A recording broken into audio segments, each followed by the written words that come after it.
对电动车稍微有点研究的朋友都知道，这个电动车的电池都是有内阻这个说法的。那么问题来了，好的电池内阻是什么样？坏的电池内阻又是什么样呢？拿过来两块电池，一个是好的，一个是坏的。电池内阻用普通的工具肯定是不可以的，就比如这个腕表测不出来，这个容量检测仪也是测不出来内阻。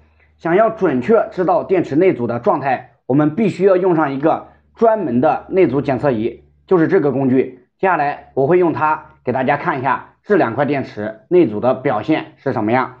操作起来非常简单，直接把这个夹头呢夹到正负极的电池桩头上面。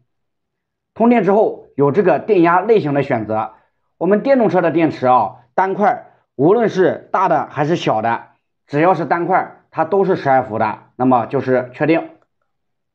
有几种测试模式：电池启动能力、启动系统负荷、运行最大负荷、充电系统测试。像我们常规的检测，选择一个电池启动能力就可以了。来确定。两种电池，启停电池还有普通铅酸电池。我们电动车的电池一般都是铅酸的，所以呢确定。两种测试方式我们无论是修理工也好，还是普通用户也罢，选择一个快速测试完全是可以的。来确定。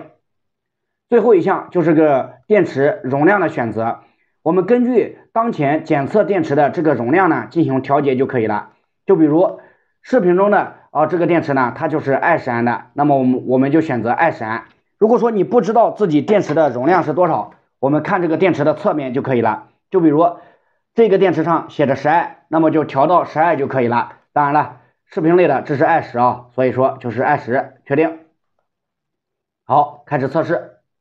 来，我们先看电池内阻这个电池内阻呢就是19.9，我们也不知道它是好的还是坏的，对不对？毕竟呢我们对电动车维修不了解。好，这块电池内阻19.9，来我们看上面这个工具的提示，请更换，对不对？也就是说这一块电池它的内阻19.9，尽管不知道它是好是坏，但是这个工具告诉我们请更换。所以大家先记住这一块电池19.9的一个内阻。好，我们再来看下一块电池，同样的操作再来一遍就可以了。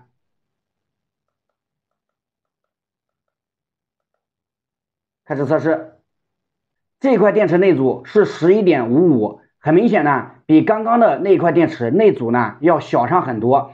那么内阻小了，这个电池到底是好的还是坏的呢？来看这个工具上面的提示，良好，对不对？良好。